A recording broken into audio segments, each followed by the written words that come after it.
Queridos, vamos pegar nossos livros, o livro Nascidamente, vamos abri-lo na página de número 132, e vamos retomar nossa leitura. Como eu já explanei bastante essa parte que vamos ler agora, na semana passada, a gente vai começar a ler aqui e vamos seguindo adiante, tá bom?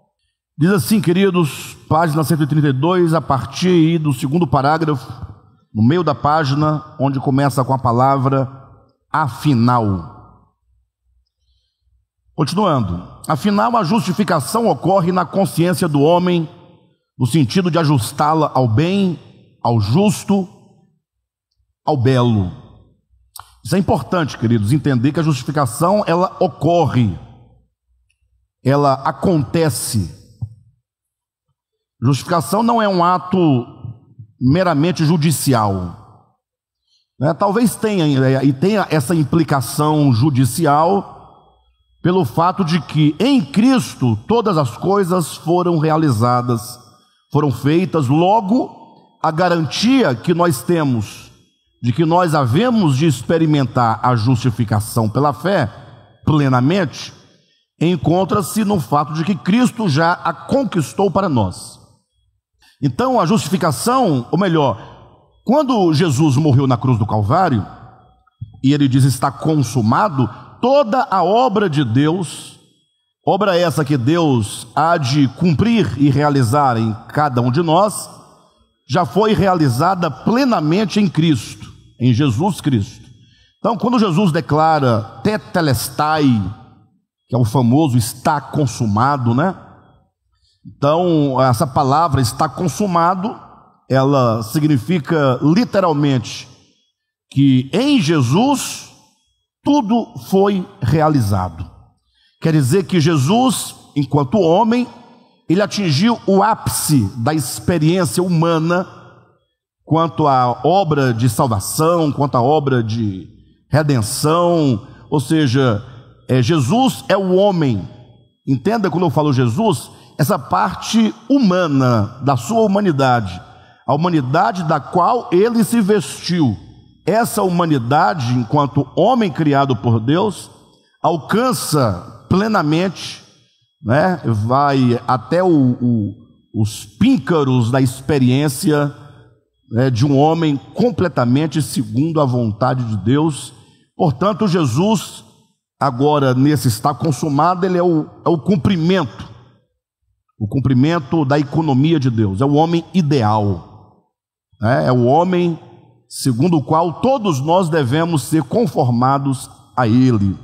E portanto, nós afirmamos que a justificação, embora tenha em Cristo essa garantia, que é o seu aspecto judicial, ela ocorre na consciência do homem. Então todos aqueles que hão de experimentar a justificação pela fé, estes têm essa justificação operando na consciência humana, no sentido de ajustar a consciência, né?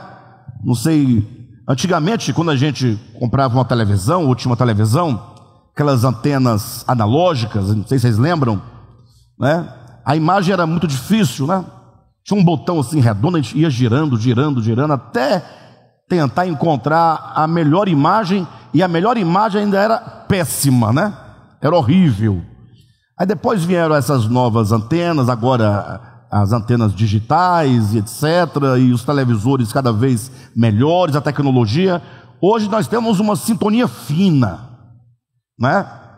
E a imagem claríssima, o áudio perfeito, né? Então, essa ideia de sintonizar, de extrair o melhor daquela imagem, daquele áudio, é o mesmo que nós podemos aplicar nesse sentido da consciência humana. A consciência humana precisa se ajustar plenamente àquilo que Deus é.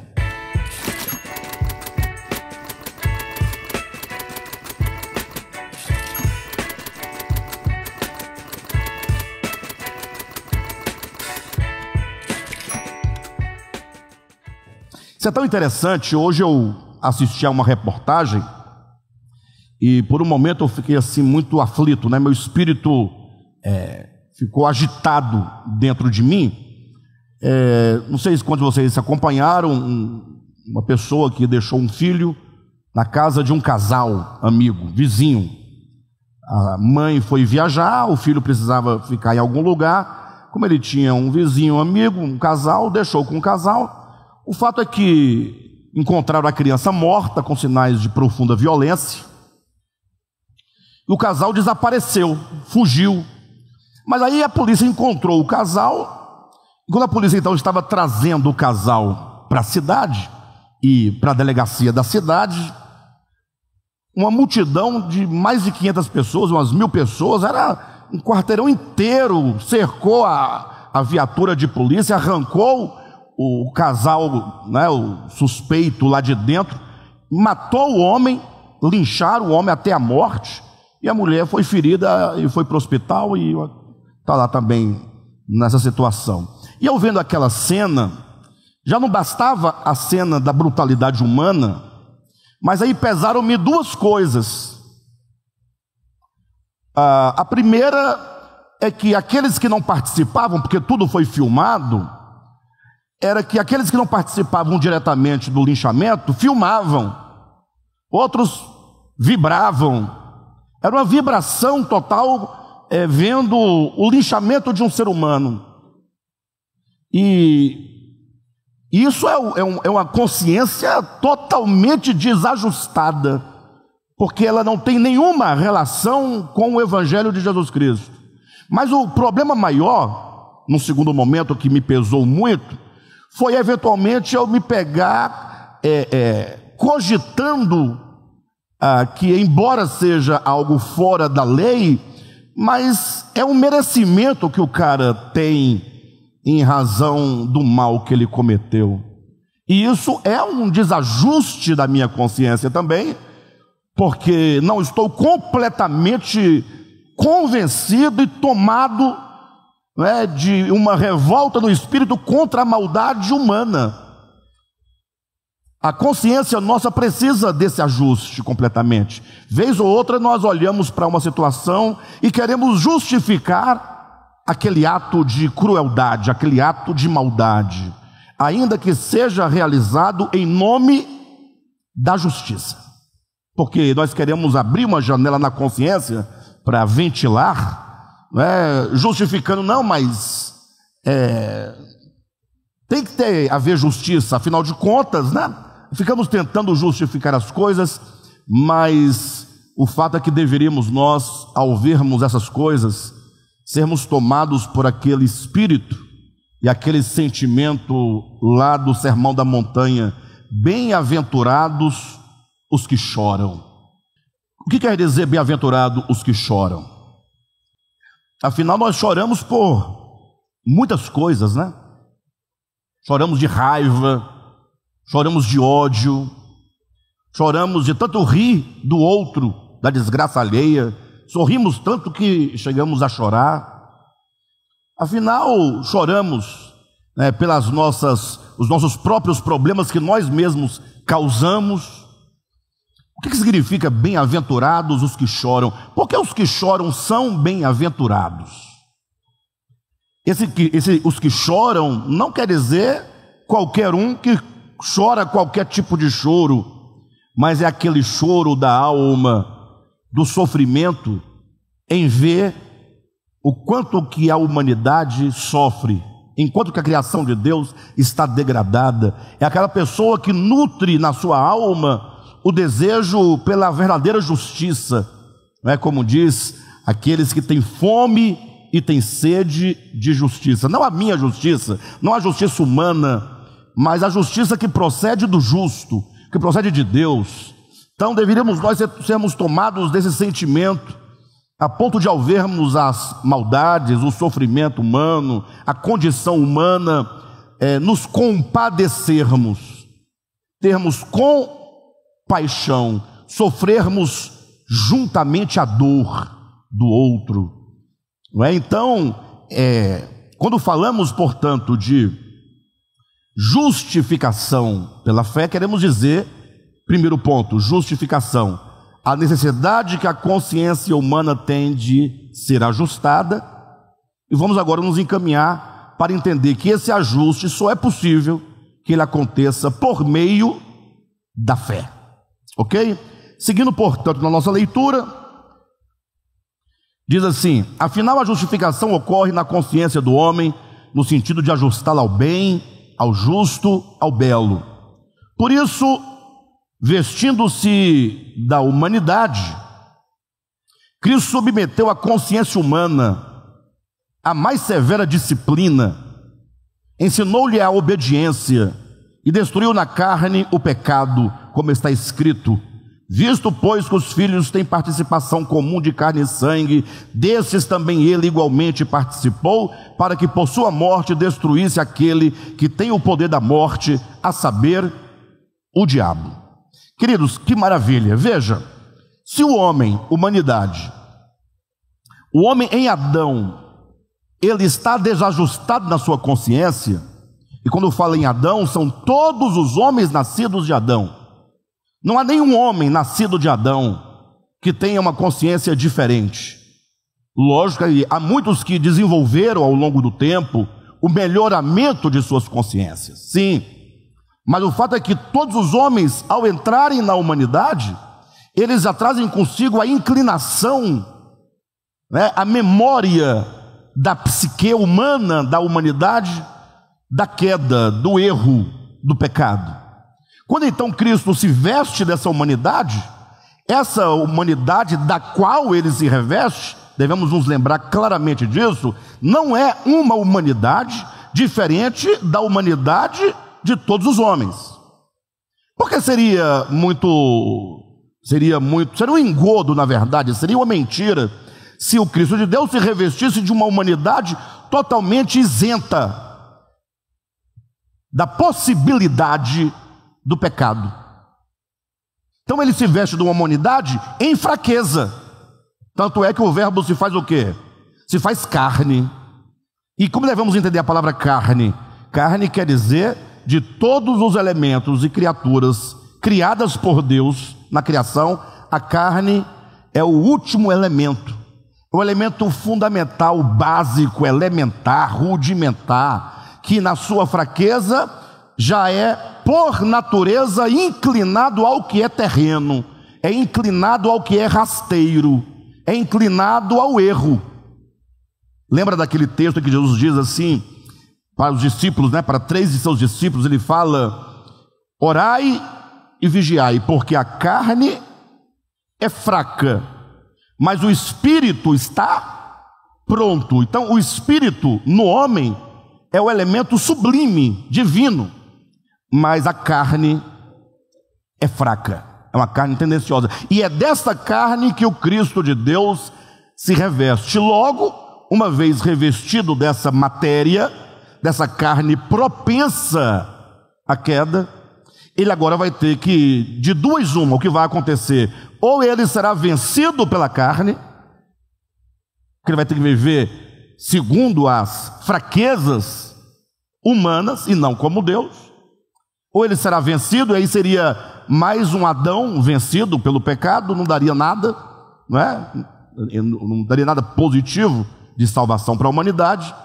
Ou ele vai ter que pegar agora essa carne, com todas as suas resistências, com todas as suas inclinações, com todos os seus desejos, com todos os seus impulsos, e agora trazer essa carne para o domínio e controle do Espírito.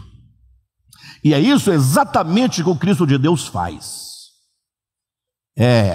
Alguns cristãos talvez nunca nem pensaram nisso.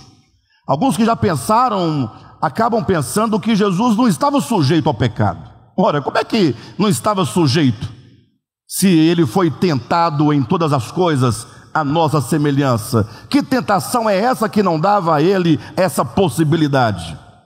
Ora, se ele foi tentado, e a tentação foi real, não foi uma mentira, não foi um engodo, então ele estava sempre ali no fio da navalha. Sempre.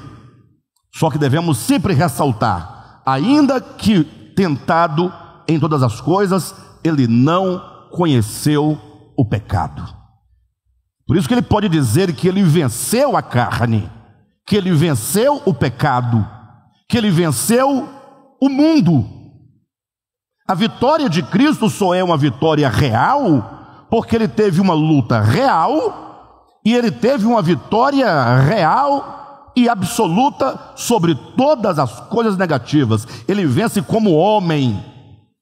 Lembra da primeira tentação no deserto? Quando é dito, se tu és o Filho de Deus, você tentando jogá-lo para a área do Espírito, para que ele pudesse, por um só momento aqui na terra, viver como Deus e não como homem, abrir mão da sua missão, então transforma essas pedras em pães. Qual foi a resposta de Jesus? A pergunta é, a tentação consiste, se tu és o Filho de Deus, aponta para cima. Qual é a resposta? Não só de pão vive o homem. É como um homem que ele vence. Carne, sangue, nervos, músculos, impulsos, desejos, tentações, terreno. Afinal, ele se fez Adão, ele nasce dessa linhagem adâmica. E agora essa criação adâmica, porque traz o registro da memória e da psique de toda a humanidade, ela é uma carne em si mesma desajustada. Não quer dizer pecaminosa, é uma carne inclinada, tendenciosa, uma carne que está na possibilidade de. E agora ele tem que fazer o quê?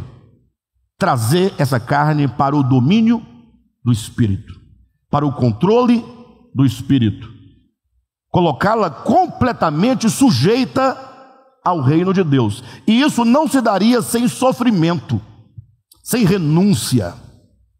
É aquilo que Jesus fala também em Mateus capítulo 16, quando ele fala, se alguém quiser vir após mim, negue-se a si mesmo, tome a sua cruz. Ou seja, é um caminho de negar-se. Negar o quê? Os impulsos, os desejos, a fraqueza, a inclinação. É uma luta. O reino de Deus é tomado por esforço.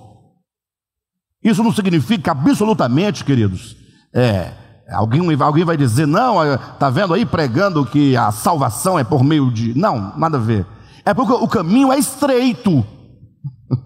O caminho que conduz à vida é estreito.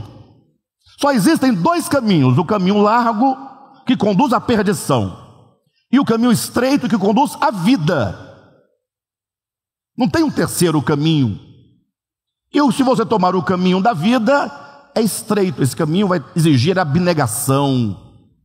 Nós vamos ter que nos desinflar do nosso orgulho, do nosso ego, nossa presunção, nos sujeitar à verdade, e isso pelo poder do Cristo que habita em nós. Não é possível o homem sujeitar-se a Deus senão por meio do poder de Deus.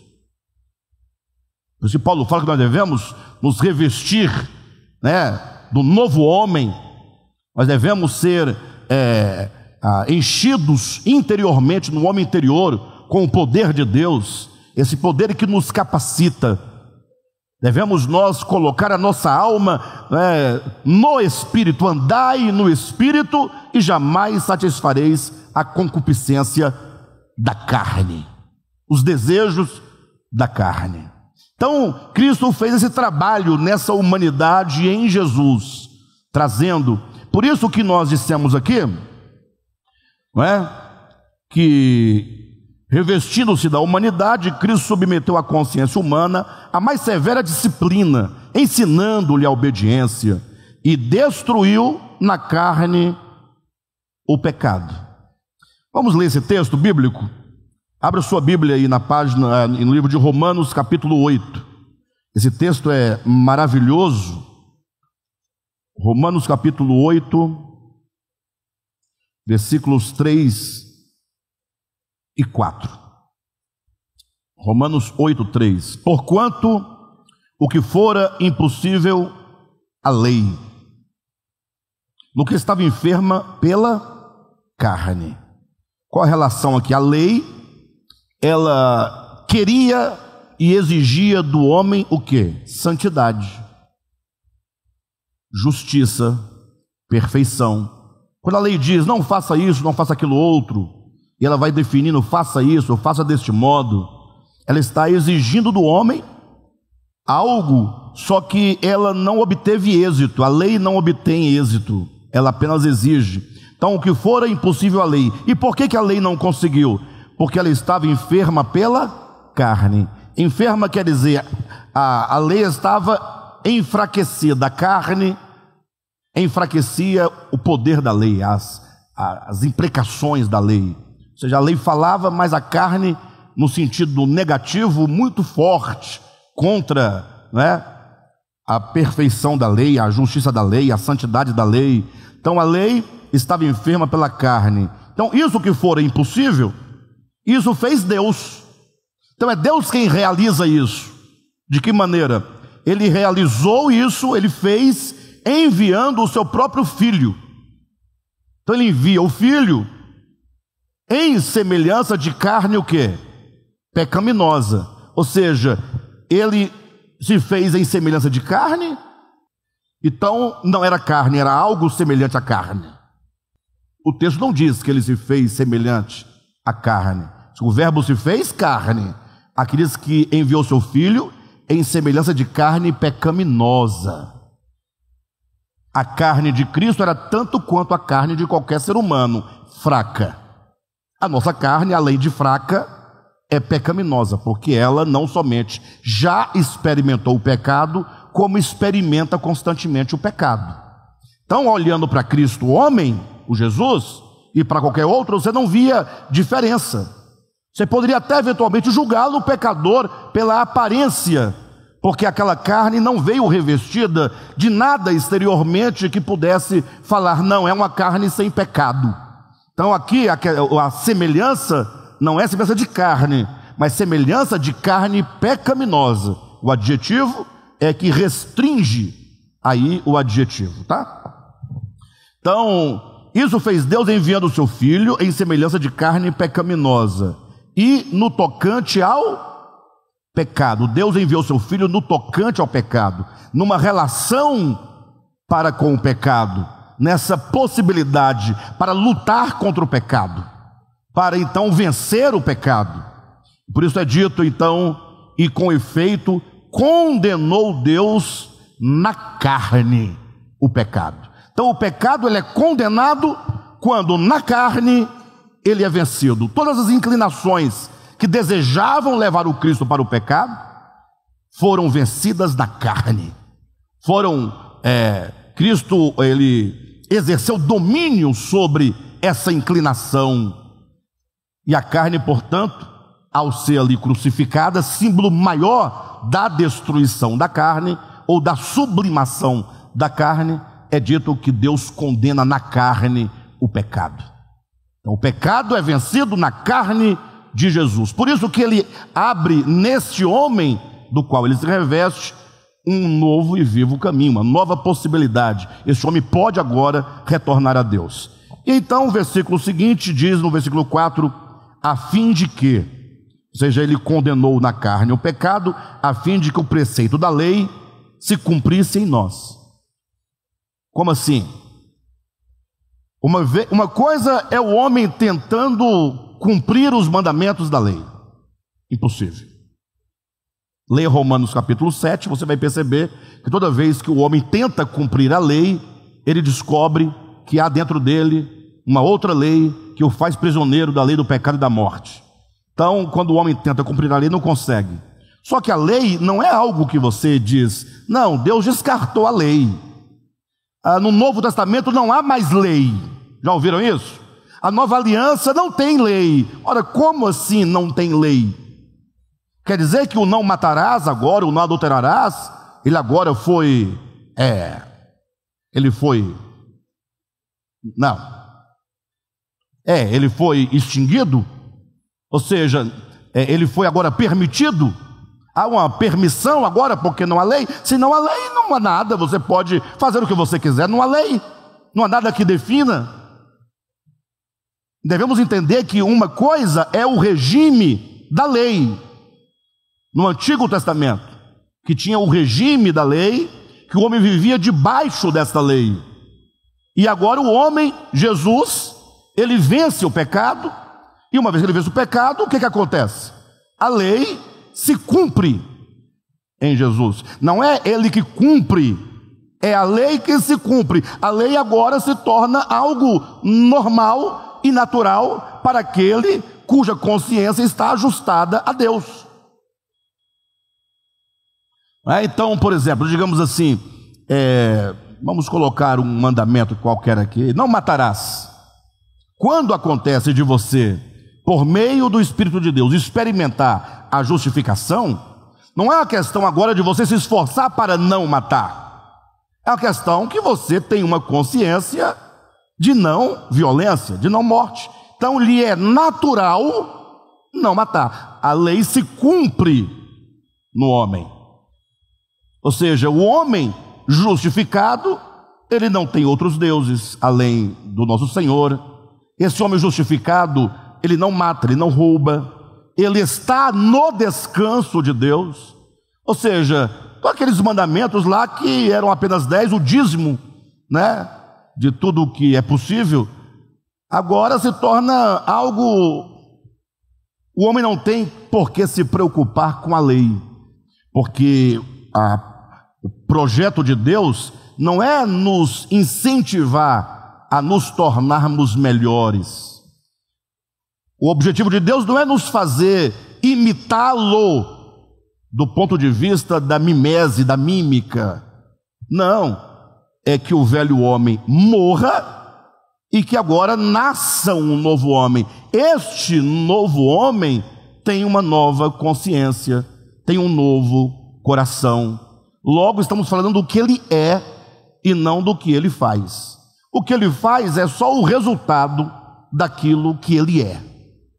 Esta talvez seja a grande razão porque não raras vezes queremos fazer algo de bom e temos profunda dificuldade de realizá-lo.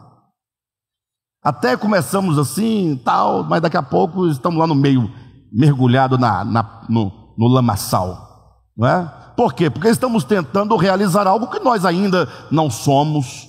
Então devemos nós procurar esse ser. Por isso que é dito que aquele que não nascer de novo. Imagine só, tem um texto interessante na Bíblia, que é quando Pedro, ele fala acerca dos falsos profetas na sua epístola. E aí, falando dos falsos profetas, ele fala que é como a porca lavada que voltou para o lamaçal. Já a porca saiu do lamaçal. É possível sair? Você pega uma porca, tira do lamaçal, dá um banho nela, bem banhadinho, um banho bem gostoso, lava as orelhinhas dela, o focinho, né? Coloca um perfuminho, uma fitinha no pescoço, um negocinho, que coisa mais linda. Pode até ficar dentro de casa, bem rosinha, escova os dentes dela, dá somente cenoura para ela comer, frutas, né, verduras do prato, na mesa junto com você. Só tem um detalhe: ela é uma porca. Ela não mudou a sua constituição. Ela continua a ser o que ela era. É uma porca lavada. A porca lavada é um homem batizado nas águas rituais. Você batiza a pessoa no batismo ritual, esse que o pastor faz, e a pessoa acha que agora ela é uma nova criatura. Não, você é uma porca lavada, né? Pode ser uma porca rosinha, mas é uma porca lavada. E para você voltar para o lamaçal é um pulo, é rápido. Por quê? Porque está na sua constituição, na sua psique, o ser porco, e porco gosta do lamaçal. Então Deus não quer porca lavada, né? Tem que ser morto o velho homem, tem que morrer e nascer um novo homem. Aí quando você nasce um novo homem, você nasce segundo Cristo, e segundo Cristo você terá a constituição da mente de Cristo. Paulo vai dizer: nós temos a mente de Cristo. Agora, lembre-se sempre, Paulo, por ser digamos, um teólogo judicial, o ministério de Paulo, na sua maioria, é o fundamento que ele lança de tudo aquilo que está em Cristo. Logo, ele é o teólogo judicial, o teólogo que afirma e lança o fundamento do que foi realizado em Jesus. Ele vai dizer tudo como concretizado. Se alguém está em Cristo, nova criatura é. Ponto. Ele vai dizer, né, que nós já morremos para o mundo, que nós já somos isso, tudo acabado. Mas, de repente, parece uma contradição. Na segunda metade das suas epístolas, ele começa agora a chamar os irmãos a uma reação diante da mensagem que ele acabara de propagar. E esse chamamento a uma ação é: faça morrer o velho homem, né? Faça morrer o velho homem. É necessário que você confirme a sua eleição. É preciso que você se esforce para que você possa experimentar a perfeita e boa vontade de Deus. Ele vai sempre nos chamando a tomarmos posse daquilo que em Cristo já está realizado. Perfeito? Então, quando Cristo se reveste de Jesus, ele realiza em Jesus essas coisas. Por isso, continuando a leitura, diz: visto, pois, que os filhos têm participação comum de carne e sangue, desses também ele igualmente participou. E por que ele participou? Essa é a grande pergunta. Porque todos os crentes defendem a doutrina e o dogma da encarnação. E nós também defendemos, é lógico. Cristo se encarnou, é um fato. Mas as pessoas têm que perguntar: por que ele se encarnou? Cristo morreu na cruz? Morreu, do Calvário, em Jerusalém, há 2000 anos. Mas a pergunta é: por que ele morreu? Cristo ressuscitou? Sim. Por quê e para quê? Então não devemos nós somente tomarmos o dogma pronto, mas precisamos agora investigá-lo pela própria Escritura, para nós entendermos que em cada ato consumado por Cristo, ele realiza algo na humanidade, no homem. Cada ato, quando ele se encarna, ele realiza algo. Há um propósito na encarnação, há um propósito no viver humano, há um propósito na morte de cruz, há um propósito na ressurreição. Ou seja, é Deus realizando no homem essa obra. Então, quando Cristo se faz homem, se faz carne, olha o texto bíblico: visto, pois, que os filhos têm participação comum de carne e sangue, destes, carne e sangue, também ele igualmente participou. Para quê? Por que ele participou de carne e sangue?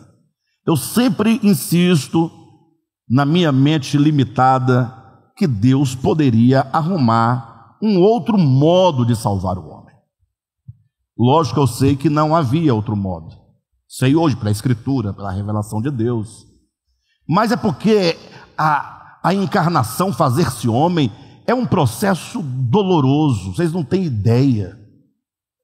Nós não temos ideia do significado da encarnação, da kenosis. E olha que essa kenosis de Cristo tem ainda um outro sentido muito profundo, que eu já disse aqui que nós não vamos abordar, pelo menos por enquanto. Vamos ficar naquilo que é essencial, que é aquilo que nos afeta diretamente na nossa salvação. Mas só o fato de o Cristo, que é o Verbo, tornar-se criatura, entrar na própria criação, que é dele, que existe nele, para existir na criação e viver na qualidade de homem, como homem, nas condições de homem, na fraqueza humana, sendo tentado em tudo, humilhado, o sofrimento. Mas tudo isso era necessário. Ele se fez participante de carne e sangue, à semelhança de todos nós, para que por sua morte, ao experimentar na carne essa morte, ele destruísse aquele que tem o poder da morte, a saber, o diabo. Então o diabo, ele é vencido por meio da encarnação na carne e pela morte de Cristo.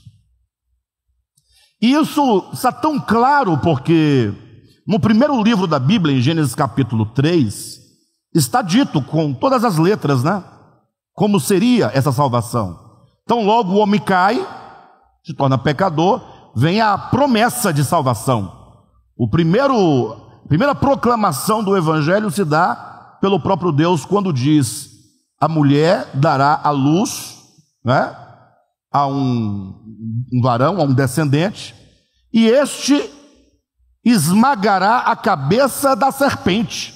Então, esse que vem, ele é descendente de quem? Da mulher. Ele vem via humanidade. Por que Cristo, eu ouvi essa semana alguém dizendo, por que Cristo, ao invés de matar o seu filho, não matou o diabo? Alguém fez a pergunta, foi um ateu que fez uma pergunta para um padre, né? Por que ao invés de Deus matar o seu filho, foi a pergunta feita, né? Não é minha pergunta. Não matou o diabo. Aqui nós temos dois problemas. Primeiro, que Deus não matou ninguém, nesse sentido. Em segundo lugar, que o diabo que ele quer, ou gostaria que Deus matasse, é o Lúcifer. Aí eu pergunto, vamos pensar, se Deus matasse o Lúcifer, né? O demônio, como dizem alguns, o Satanás, o bicho ruim, o gramunhão, o pé de cabra, o curupira. Se Deus matasse o Satanás, como já disse alguém, esse rato, essa ratazana que está solta no universo, se ele matasse agora, o que mudaria na terra? Não. O Satanás, esse anjo caído, como é dito, não tem o tal do Satanás que só fala que é um indivíduo, um ser caído? Destrói ele, o que acontece? O mundo agora vira um paraíso, né? Porque o problema do mundo não somos nós, não sou eu, não é você, não é a sociedade, não é a ganância do ser humano. Afinal, Tiago estava louco, estava tonto, quando disse que ninguém é tentado por Deus, senão que cada um é tentado pela sua própria cobiça. O que me faz cair e decair e errar é a minha própria cobiça. Esse termo própria é que deixa claro de que essa cobiça não é de outro, não é de um anjo caído, não é de um Satanás, não é de um demônio. Tá, pode ser que ele faça alguma coisa aí, não sei, para atiçar, mas a coisa acontece é que dentro de mim é a minha consciência que está desvirtuada, que está desequilibrada, desafinada. Então, mata o Satanás e os satanases continuam aí soltos no universo, que são os homens, a humanidade, tocando o terror. Saiu agora um filme, Brasil Paralelo, não sei se vocês têm visto, deve ter visto porque eles estão gastando milhões aí em propaganda, né? Eu não assisti, eu até pretendo assisti-lo para que eu tire minhas dúvidas, porque pelo trailer do filme já dá para perceber que eles estão querendo lançar a culpa no Satanás. Me parece. Eu não tenho certeza, eu não assisti ao filme. Pretendo assistir para tirar minhas dúvidas, né? Mas é o Gramunhão que coloca a situação. É difícil, porque no momento que ele coloca a situação nenhum, existem milhares também na mesma situação e ele não pode estar lá. Não é? A não ser que ele tivesse toda uma economia de demônios, um demônio para cada ser humano, fica no pé dele fazendo as coisas. De todo modo, né? Vamos para o que interessa. O fato é que o diabo, ele é destruído na carne. Diabo, entenda esse termo, nós já estudamos aqui na leitura do nosso livro, é uma consciência, ou melhor, é um estado de consciência. É tudo aquilo que separa, tudo aquilo que divide, tudo aquilo que é facção, tudo aquilo que é mal, que é perverso, que divide os homens é diabo, é diabólico. E Satã é essa consciência que é adversária de Deus, que é adversário do homem, que é adversário do bem, que é adversário de todas as coisas boas, que está nessa consciência humana. Por isso que é uma luta dentro de cada um de nós, entre a carne e o espírito. O que Paulo diz para você poder vencer o pecado? Você vai ter que andar no espírito. E por que você às vezes vive no pecado? Ele diz, é porque você anda segundo a carne. Agora, é certo que Satanás, agora entendido enquanto império das trevas, ele exerce sim influência em todos nós, mas essa influência se encontra nessa consciência compartilhada. Não é um Satanás que vai lá na sua casa, entra, senta no sofá, espera você chegar do trabalho para começar uma contenda. Não, não. Essa consciência caída, esse Satanás, ele é a essência, a substância da consciência. O modo como nós pensamos, o mundo é um modo diabólico. O modo como pensamos muitas vezes ao próprio Deus é um modo diabólico. O modo como pensamos as relações é um modo diabólico. O modo como pensamos política, não raras vezes, é um modo diabólico. O modo como olhamos a justiça dos homens é um modo diabólico. E foi então aí que Cristo entra em Cristo para fazer esse ajustamento e destrói na carne o pecado e destrói na carne o diabo. Como diz, o descendente da mulher iria esmagar a cabeça da serpente. E quando ele assim o fizesse, a serpente ia lhe ferir o quê? O calcanhar. O que é o ferir o calcanhar de Cristo? É a sua morte. São os seus sofrimentos humanos. Então, Cristo, na humanidade, em Jesus, ele esmaga a cabeça da serpente por meio do seu viver. Na medida que ele dizia sim à verdade, sim à luz, sim ao Pai, sim ao reino de Deus, cada decisão tomada a favor, de Deus, a cabeça da serpente ia sendo esmagada por meio do seu viver humano. Mas a Bíblia diz que é por meio da morte. Mas o problema é que o viver humano de Cristo era um morrer constante. Não é verdade que nós devemos morrer, segundo o Evangelho? Mas esse morrer é algum dia ou é agora? Não é agora? Então nós morremos vivendo.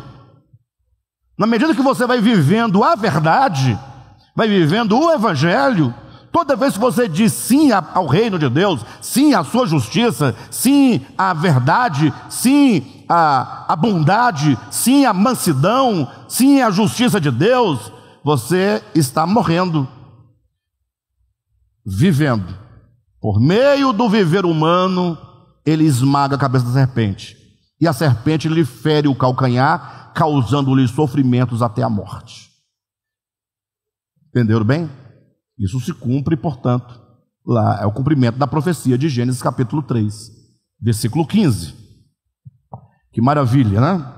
Ou seja, continuando a leitura, por meio da sua encarnação, Cristo destruiu no homem a velha consciência diabólica que separa o homem de Deus e gerou neste mesmo homem uma consciência crística, justificada e alinhada à vontade do Pai por meio da obediência. Por isso que lá no livro de Hebreus capítulo 5 é dito que Jesus, nos dias da sua carne, aprendeu a obediência. Ora, se na carne Jesus, homem, aprendeu a obediência, é porque essa carne era resistente à verdade. A carne da qual ele se revestiu fazia birra para não ceder à verdade, para não andar segundo a verdade. Aí o que Cristo faz? Traz essa carne em sofrimento, em disciplina e ensina-lhe a obediência. Por isso que então ele destruiu a velha consciência diabólica que separa o homem de Deus e gerou nele uma consciência crística, justificada e alinhada à vontade do Pai por meio da obediência. Por isso, os evangelhos ensinam a necessidade de todo homem exercer fé em Jesus, a fim de que seja justificado. Então agora chegamos na nossa experiência de justificação. Com o homem Jesus, tudo está feito. No homem Jesus, tudo já está consumado. Agora, esse Jesus consumado que é o homem perfeito, que é o homem, enquanto o cumprimento profético do homem criado à imagem de Deus, ele se torna um modelo. Aí você agora olha para este homem modelo. Olha para o seu viver humano, para as suas palavras, para os seus ensinamentos, aquilo que ele realizou, aquilo que ele falou, aquilo que ele ensinou. Olha para este homem. E agora olhe para outros modelos. A humanidade tem outros modelos também de homens. Grandes homens, poderosos, políticos, religiosos, reis. Quando você olha para esse homem Jesus, e você olha para este mundo no qual nós vivemos, em relação a este mundo, Jesus não é muito vantajoso. Na verdade, ele não é nada vantajoso no que concerne a este mundo. Porque, como diz Paulo na sua epístola aos Gálatas, ele diz, olha, falando do evangelho, ele fala, para mim, o mundo está crucificado, e eu estou crucificado para o mundo. Então, esse mundo, ele tem os seus preceitos, as suas ideologias, é o curso do mundo. Esse mundo é perverso, é maligno em todas as suas instâncias, todas. Inclusive, preste atenção nesse detalhe, o dinheiro, que é uma coisa tão necessária para tudo que a gente realiza quanto à subsistência humana, né? Temos que comer, temos que vestir. Jesus chamou ao dinheiro de riquezas de origem iníquas. Lá em Lucas, né, no capítulo 16, riqueza de origem iníqua não é a riqueza roubada no sentido do furto, não.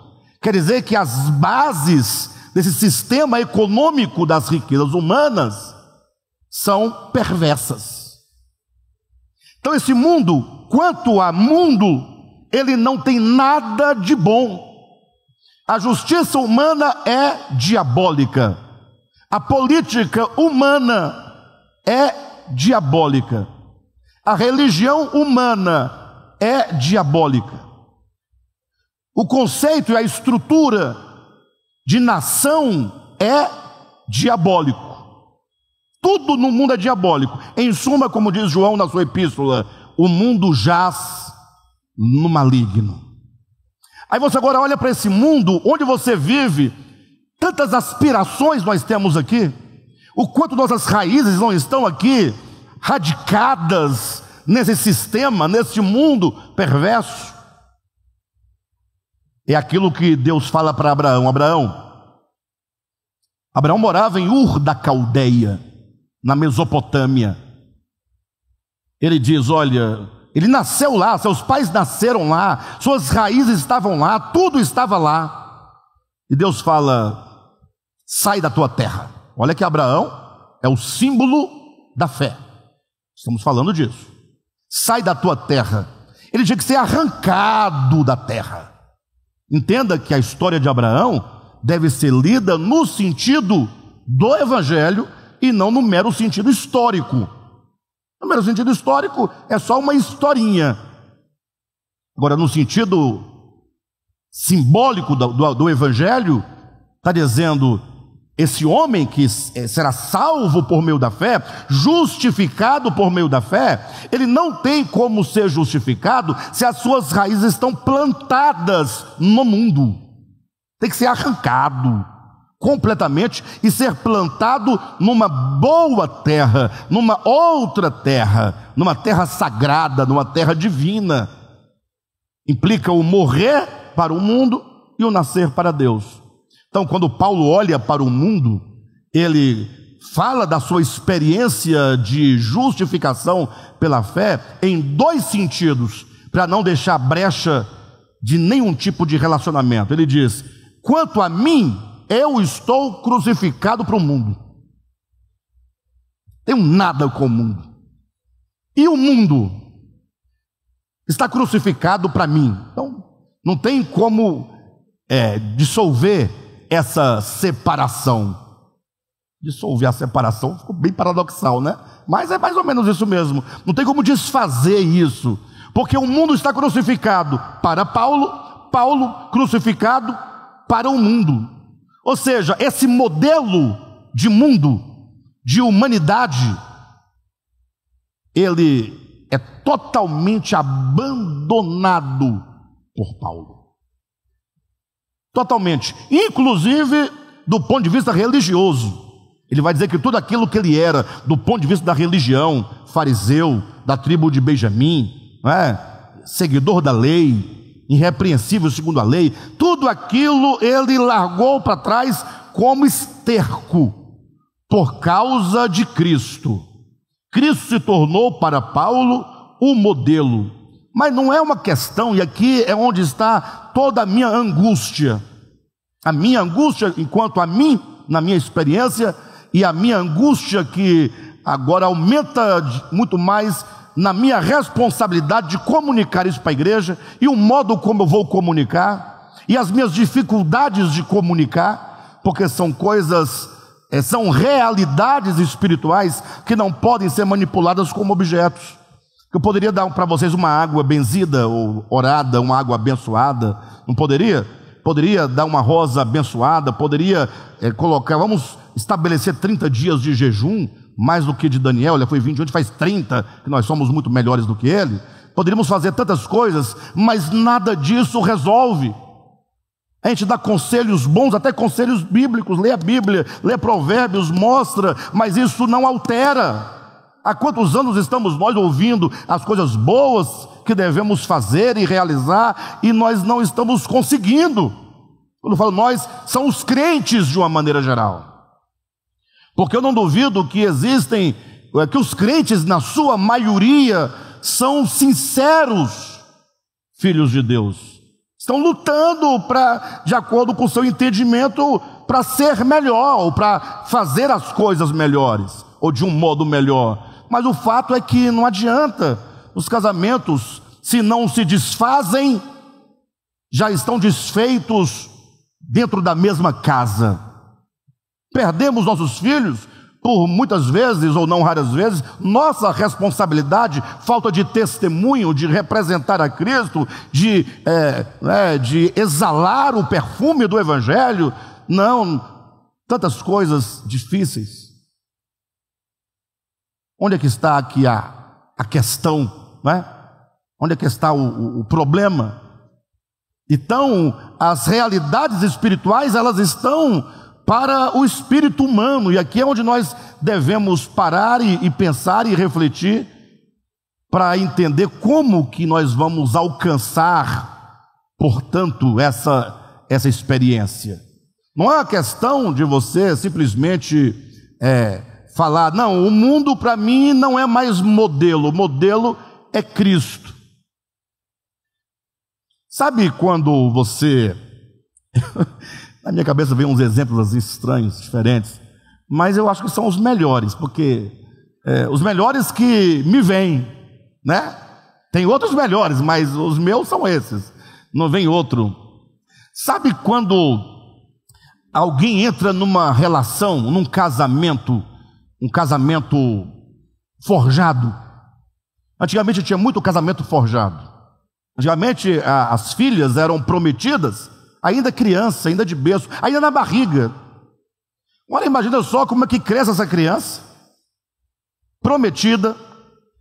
Num dado momento o pai fala, chegou a hora de levar na casa do fulano. Que fulano? Seu marido. Chega lá na casa de um camarada sujo, barbudo, fedorento, sem futuro, e ela tem que agora assumir para si uma relação de um casamento com um cara que ela não tem nenhuma admiração por ele. Mas agora ela vai ter que dizer para todos que aquele homem é o homem da vida dela. Vai ter que dizer que o modelo de homem para mim é o meu esposo. Ela vai ter que transparecer isso. E aí imagina agora numa situação, ela se apaixona por um jovem da idade dela, porque ela olhou e teve atração psíquica, impulsos e tudo mais, e vice-versa do outro lado. Um amor nasceu, algo tão puro, algo tão bonito, algo tão natural, mas ela admira aquele, mas tem que viver com este. Sabe essa farsa? É quando alguém diz: o modelo para mim é Cristo. Ficou invertido o exemplo, mas vocês entendem a questão de que o que a pessoa quer mesmo é o mundo. Nosso coração está mesmo no mundo. Lógico, eu falo assim para nós refletirmos, né? Mas pode ser que não seja o seu caso. Mas vamos pensar que no mundo, as estruturas do mundo ainda não são muito admiráveis. Ainda amamos o mundo, ainda desejamos o mundo, ainda concordamos com o mundo. O pior, ainda temos esperança no mundo. Então não podemos falar que o mundo está crucificado para nós, e tampouco estamos crucificados para o mundo. Então, quando é dito que nós temos agora Jesus consumado, tetelestai, esse homem, ele se tornou agora o modelo. Você tem que olhar para esse Cristo, para esse Filho do homem, esse homem profético, consumado, e amá-lo. Agora, cuidado, amar a Jesus, aqui, não é o que dizem por aí. Você perguntar numa igreja: quem ama Jesus? Ué, mas quem ama Jesus? Quem vai dizer que não ama Jesus? Amar Jesus, não estranhe, mas é um fato. Não é amar o homem Jesus, enquanto o Nazareno. Até porque a própria Escritura nos ensina algo maravilhoso, um tanto estranho, mas muito maravilhoso. Ele diz: olha, de modo que daqui por diante a ninguém mais conhecemos segundo a carne. Paulo nos chama a termos um olhar e um conhecimento do Espírito. E aí ele continua dizendo: e se conhecemos Cristo segundo a carne, que é o histórico, Jesus histórico, o Nazareno, já agora não o conhecemos deste modo. Ou seja, não é uma paixão, tampouco um sentimento por um homem que viveu, um judeu, há 2000 anos. E é possível que, se você pudesse vê-lo hoje, nessas condições que você o pensa historicamente, não tem nada a ver com Jesus que eu imaginava. Esse nariz não é dele, essa orelha não é dele, esse cabelo não é dele. Você pensa no Jesus europeu, olhos azuis. Amar a Jesus é amar o que ele é no seu ser. No seu ser. O que os irmãos acham das criancinhas? Delas é o reino de Deus, né? Lembram que os discípulos queriam tirar as criancinhas daqui? Por que tirar as criancinhas? Não é porque Jesus está falando, gente. Quando Jesus fala, as crianças não podem perturbar. Jesus para o sermão, pode deixar vir, venham todas. Não tira elas daqui não, porque o reino é delas. Então você não vai tirar da sua própria casa aqueles que, né, são da casa. O reino é delas. Então, mas nós temos nossos rituais, nossas cerimônias, em que achamos, não, tem que tirar daqui. Jesus fala: não. Nada de Deus pode deixar de ser orgânico. Nenhum culto pode ser mecânico, litúrgico. No dia que o culto que a igreja realiza para Deus, em nome de Deus, na base do nome de Jesus, servir para que as coisas simples das relações, da existência do ser humano, ter que retirar isso, então tudo estará acabado. Tem um texto bíblico maravilhoso, e nós temos que aprender isso, né? Porque diz que Jesus entra no templo, expulsa de lá os cambistas. Por quê? Há vários motivos por que Jesus expulsa os cambistas. Um dos motivos é que o mercantilismo dos cambistas estavam tirando a função do templo. Qual é a função do templo? Jesus fala, é casa de oração, é lugar de oração. Vocês entendem? E oração é para quem sofre, é para quem tem necessidade, é para quem está doente, é para quem está acabado, é para quem está destruído, é para doente. Então vocês aqui, com essa elite mercantil, estão impedindo que as coisas aconteçam como deveriam acontecer. Expulsa os cambistas, o que aconteceu? Quem lembra do texto bíblico? Jesus expulsa os cambistas, o que acontece? As crianças entram no templo e os que sofrem entram no templo. E Jesus fala, da boca de criança de peito é que sai o perfeito louvor. Ou seja, a própria religião, ela cria um modelo e um sistema em que não pode haver ali a simplicidade. Se as pessoas, ao irem às suas igrejas, elas precisam ir com as suas melhores roupas. Não que não pudesse fazê-lo, mas é que quando o faz, agora fica no direito de olhar como o outro está. Se acha no direito de falar, mas o irmão, olha como é que ele veio hoje para a igreja. Semana retrasada, tinha aqui um irmão louvando aqui, de bermuda, vocês viram? Bem ajustadinha a bermuda, normal, nada demais, mas sempre tem alguém para dizer, mas de bermuda? Não é?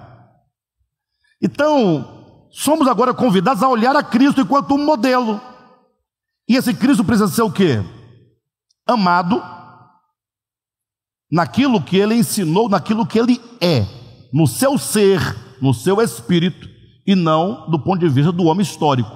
Tem muita gente que tem amor e paixão mesmo, sentimento pelo homem histórico. Ele é tão bonzinho, ele me ama tanto, morreu por mim. Mas quando olha para as misericórdias dele, não admira as suas misericórdias. Nós temos um alto senso de justiça própria. As misericórdias do Senhor não são admiradas, não são louvadas, não são desejadas.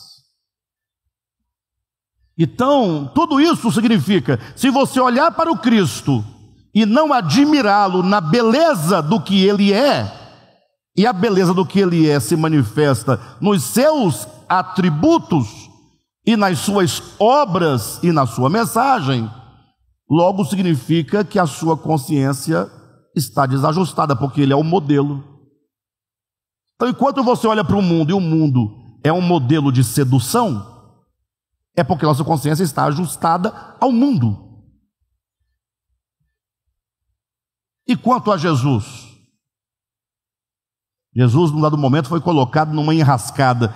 Sempre colocavam Jesus numa enrascada. Lembra daquela situação em que Pedro chegou lá, olha, estão perguntando pelo imposto aí, eu falei para eles que a gente paga imposto, a gente não pode ter problema. O contrário, né? Me parece que é o contrário, cobrando imposto, alguma coisa nesse sentido. E a primeira coisa que vem a nós, se nós contextualizarmos a cena, é que o imposto ali era cobrado por Roma. Então o Império Romano cobrava imposto dos hebreus, dos judeus. Os judeus não tinham uma autonomia política. Eles eram subjugados por uma força externa. César cobrava imposto. E César ainda pegava do meio dos judeus, um dos judeus, e fazia servidor público de Roma. Logo, esse agora era um traidor do seu próprio povo. Então, quando o assunto era imposto, então a discussão ideológica, política era grande. Tinha lá vários movimentos religiosos de natureza política para lutar contra o Império Romano. Havia os zelotes, por exemplo. Então era sempre um problema de natureza política, e nós devemos lutar pelo nosso espaço político, afinal é o nosso povo, o nosso país. Aí chega diante do modelo, o pagamento do imposto. Jesus, tranquilamente, sem nenhuma revolta, ele fala: me dê uma moeda, por gentileza. Trazem-lhe uma moeda. Ele pega a moeda, sabiamente, e pergunta: de quem é esse rosto aqui? Ah, é de César. Então, de quem é esse dinheiro aqui? É de César, a cara dele está aqui. Então dê a César o que é de César. Não vamos ficar lutando aqui. O nosso reino não é desse mundo. O modelo que é Jesus fala de um outro reino, de outra natureza, de outra ordem. O conceito de justiça de lá não é o daqui. Tá nada a ver. Então ele está nos ensinando: olhe para Jesus, para esse modelo, e nós teremos a aferição de o quanto a nossa consciência precisa de ajustamento, ou o quanto já fomos ajustados. E é nesse momento que você se coloca diante de Cristo, o crucificado, o homem, o modelo, é que a crise chega, porque nós seremos então agora de fato confrontados pelo Evangelho. Não é o confronto que dizem por aí, esse pseudo-evangelho que fica dizendo que o crente não pode cortar cabelo, não pode pintar unha. Isso tudo é bobagem, isso é invenção. Estou falando do Evangelho. O Evangelho é aquilo que Jesus é, aquilo que ele viveu, aquilo que ele ensinou. E para ficar bem simples e ninguém achar que nós estamos inventando a roda e nem inventando moda, é simples. Se você é crente, crê em Jesus, tem uma Bíblia em casa, faça um dever de casa. Não precisa ler a Bíblia nesse ano inteiro. Não, é muita coisa, é muito livro. Pega só os evangelhos e leia devagarzinho. Toda vez que você encontrar Jesus ensinando algo, você escreve num papel. Ele vai ensinar o perdão, ele vai ensinar a misericórdia, ele vai ensinar a socorrer os órfãos e as viúvas, ele vai ensinar contra a hipocrisia, ele vai ensinar acerca da verdadeira adoração, ele vai falar acerca de um coração humilde, né? Aí depois que você tiver tudo aquilo, você vai olhar e vai falar assim: mas é muito mais simples do que disseram, no sentido, o volume de coisas é muito menor, mas é muito mais profundo, é muito mais alma, é muito mais coração, é muito mais humano, é muito mais pessoas. Não adianta você ser um cristão e você olhar com desprezo ao seu semelhante. Imagine que uma pessoa me procurou recentemente, disse: pastor, dificuldade aqui em casa. Eu contar para vocês, eu tenho que contar essas coisas, né? Vamos me chamar de herege, né? Mas o que fazer, né? Já chamam, né? Sem eu dizer o que vou dizer. Então é só mais um motivo para continuarem me chamando de herege. Pastor, eu tenho um filho aqui em casa. Esse filho mora comigo. É a única coisa que eu ainda tenho aqui comigo, na minha casa, de apoio, de pessoa, né? É meu filho. E eu estou com problema porque agora ele se enveredou para o lado da Umbanda, né? E aí colocou uma velinha no quarto, azulzinha a vela, coisa mais linda a velinha, né? Nenhuma apologia, eu digo, a vela era bonita, de fato, tem vela que é bonita. Estava lá a velinha, um negocinho, um livrinho lá, tal. Aí, tal, me aconselharam a não permitir. É minha casa, mas aí ele vai ter que sair daqui para a casa dele, porque tal, para uma outra casa, e é meu filho. E além de ser o meu filho, é meu arrimo, estou apoiada nele. Com todos os problemas que eu estou vivendo, eu estou agarrada a ele. Não é que cuida de mim, que acorda, eu estou aqui e tal, chega à noite e tal, faz comida e tal, aquela coisa que me diverte, me distrai aqui dentro de casa. Eu falei, bem, ela queria saber qual é o meu conselho. Eu falei, bem, nós temos aqui dentro duas religiões. Sim ou não? Uma chamada Umbanda, outra cristianismo. Não vamos entrar nos méritos das religiões. Eu só acho que se são duas religiões, é de obrigação das religiões o acolhimento um ao outro. Porque a religião não pode pregar você expulsar alguém de casa. Se a religião falar, olha, expulsa o fulano porque não pensa como você pensa, essa religião é do diabo, não é de Deus. Mas o diabo vai entrar na minha casa. Minha filha, ele já está aí há muito tempo, você não viu. É você própria, é ele próprio, é o ser humano.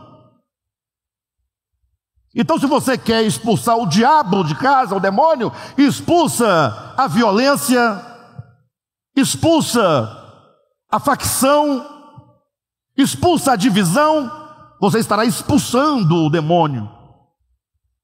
Então, quanto a você, eu não posso falar pelo outro, porque a religião não é minha, né? Você faça como Jesus, acolha a todos. Acolha a todos. Não significa concordar com os preceitos, porque afinal você tem os seus preceitos. Agora, respeitar os preceitos alheios é muito bom e importante. Mas eu vou estar... Então, olhe para Jesus e recolha tudo o que ele disse, e você vai ver que tudo o que ele faz é graça, é misericórdia, arrependimento, mansidão, cuidado, tudo aquilo que nos falta, porque a bagagem religiosa, as tralhas, né, religiosas, as bugigangas da Shopee religiosa, está tudo com a gente. Está tudo com a gente. Então, olhe para Jesus, ele é o modelo. E aí nós vamos entrar numa crise. Você vai entrar numa crise quando você perceber que Jesus ele é muito maravilhoso nas páginas da Bíblia, para ser o modelo de vida para mim. Às vezes eu não quero. Eu quero Jesus, mas esse aspecto dele eu não engoli ainda. Não dá para engolir. É muito amor. Eu conheço uma pessoa que sempre quando se refere a essas coisas que a gente fala, ela fala assim, o tal do amor. O tal do amor. Lá vem o tal do amor, né? Isso quer dizer, coloca o amor tão distante, fala por brincadeira, tá? Por brincadeira. Mas é uma brincadeira que expressa muito bem que o amor ainda não é uma coisa muito estranha, né? Amor não é sentimento, ficar apaixonado pelas pessoas erradas, coisas erradas. Amor é você saber que há muitas coisas erradas em tantas coisas, mas que por detrás do erro tem um ser humano, e esse ser humano é filho de Deus, tem que ser acolhido, tem que ser amado. E não podemos usar nenhum tipo de juízo, porque nós não fomos chamados para julgar. Bem, então é isso aí. Para fechar aqui, nós temos na página 133 este parágrafo em cima. Por isso os evangelhos ensinam a necessidade de todo homem exercer fé em Jesus, a fim de que seja o quê? Justificado. Quando o homem absorve completamente o espírito de abnegação e altruísmo do Cristo, não vendo nenhum outro caminho que conduza o homem de volta ao Pai, o seu coração é fidelizado à verdade, que o conduz finalmente à vida eterna. Não é? Este olhar para Cristo enquanto o modelo, tê-lo como modelo e enxergar em Cristo o único modelo, não existe outro modelo, outro espírito, outra consciência, senão Cristo, chama-se fé. Fé. Você olha para Cristo e diz exatamente isso aí. Não tem outro caminho. E olhar para o mundo, e ainda que tenha coisas que ainda nos brilham aos nossos olhos, mas você fala, não, não é esse caminho. Não. Somos tentados. Algumas vezes a sedução vem e você fala, o problema não é o Cristo, o problema sou eu, que preciso ainda ser ganho. É você reconhecer: não existe outra saída, não existe outro caminho. Por isso Jesus disse: eu sou o caminho. Não há outro. Não há outro. Eu vou ter que encerrar. Só queria dizer para vocês não caírem naquela cilada de acharem que só o cristianismo tem Cristo. Tá? Isso é um outro assunto bem longo, mas na verdade me parece mesmo, se eu não estiver enganado, que o lugar que menos tem Cristo é o cristianismo. Eles talvez tenham um ídolo chamado Jesus, mas ter o Cristo mesmo como caminho não é tê-lo como objeto, mas é tê-lo como o caminho à verdade. Ele é a verdade. O que ele é, o que ele fez, o que ele ensinou é a verdade. Logo, ter a Cristo como único caminho não é tê-lo como um ídolo, como um totem, como, mas como a essência da verdade, que é Deus revelada em Jesus. Amém?